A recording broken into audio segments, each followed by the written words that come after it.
Hello and welcome to Zimstek Media.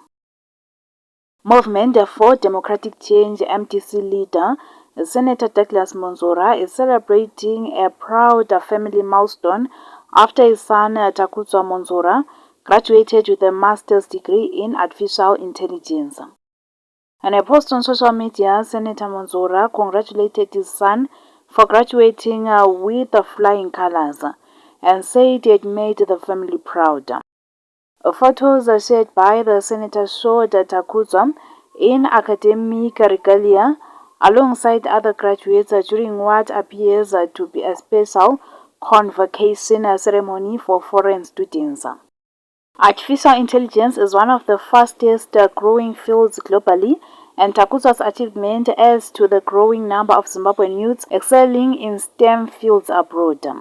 Senator Monzora, a lawyer and politician, has been vocal about education and youth development in Zimbabwe. For more stories, please do like and subscribe.